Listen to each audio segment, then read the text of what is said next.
Hello students, I hope you all are fine. In the last class we practiced some examples of small basic. Today I am going to start the conditional statement. This is the last topic of this chapter. Conditional statement is also called as branching statement. Branching का मतलब होता है कि हम एक condition को check करेंगे, अगर कंडीशन ट्रू होगा तो हम कोई एक काम करेंगे, अगर कंडीशन फॉल्स होगी तो हम कोई दूसरा काम करेंगे। ठीक है, तो branching statement in a program specify an action to be taken. मतलब ब्रांचिंग स्टेटमेंट जो है वो डिसाइड करता है कि कौन सा काम हमें करना है और अगर कंडीशन ट्रू है या फॉल्स है तो। If statement is one such conditional statement. ठीक है, तो ब्रांचिंग या कंडीशनल स्टेटमेंट में हम सबसे पहली स्टेटमेंट जो यूज करते हैं वो होती है इफ स्टेटमेंट। इफ स्टेटमेंट के वेरियस फॉर्मेट्स हैं जो हम वन बाय वन देखेंगे। सबसे पहले हम देखते हैं if then statement. If then statement जो है that is the simplest conditional statement in small basic, सबसे सिंपल है। तो इसमें हमें करना क्या है कि इफ हम एक कंडीशन देंगे, इफ लिखेंगे और उसके आगे हम कंडीशन देंगे।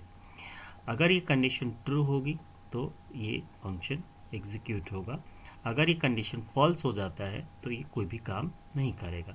जैसे मैंने बोला कि if marks is greater than 90 तो उसका ग्रेड जो है वो आना चाहिए A+। तो मैं आपको दिखा रहा हूँ, जैसे मार्क्स मैंने लिया 95, मार्क्स जो है आपको मिले किसी एग्जाम में 95, कंडीशन में चेक करा if marks is greater than 90 then क्या होना चाहिए, text window dot write line grade equal to A+। ठीक है, और यहाँ हम दे देंगे एंड इफ। तो इसको हम देखिए एग्जीक्यूट करके देखते हैं। तो देखिए यहाँ पे आंसर क्या आ रहा है, ग्रेड इक्वल टू A+। अगर मैं इसको कम कर देता हूँ, मैं इसको कर देता हूँ 85, तो यहाँ पे कुछ भी नहीं होगा। ठीक है, कोई रिजल्ट हमें नहीं दिख रहा है। क्यों? क्योंकि यहाँ पे इफ स्टेटमेंट जो है वो चेक कर रहा है कि अगर मार्क्स 90 से ज़्यादा है तो ये काम होना चाहिए, अगर 90 से कम है तो क्या होगा ये मैंने नहीं बताया। तो उसके लिए हम यूज़ करेंगे यहाँ पे एल्स। इसका मतलब क्या होगा, text window dot write line grade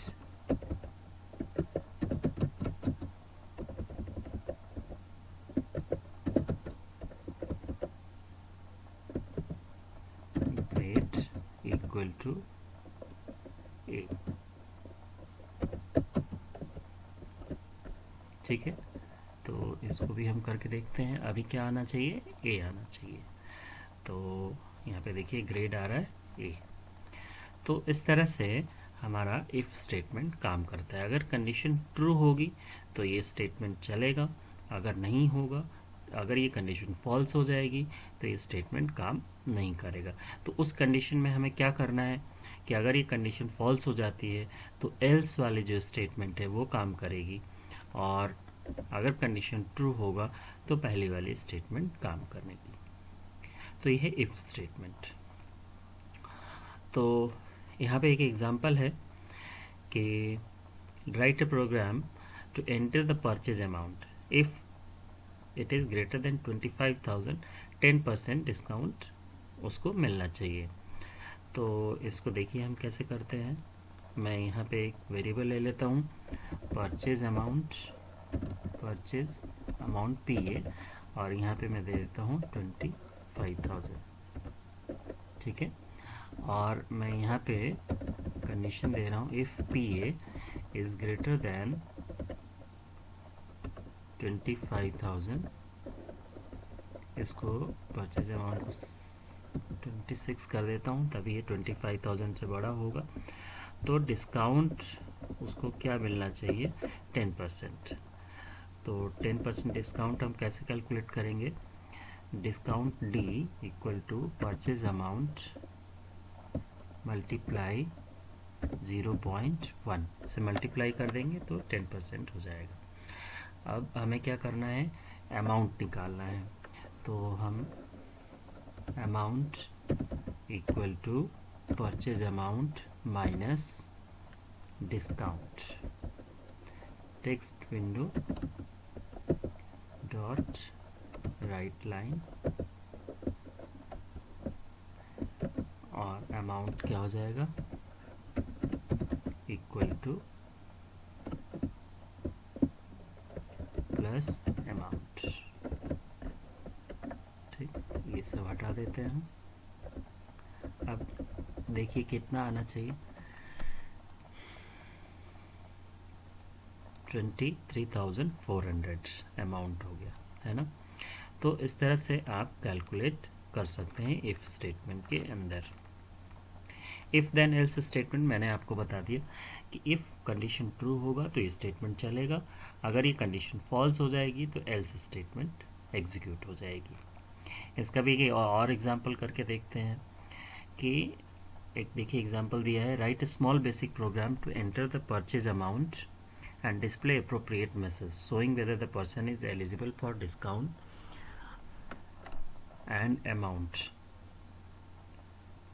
ठीक है, तो इसमें देखिए मैं यहीं पे प्रोग्राम में ही समझा रहा हूँ।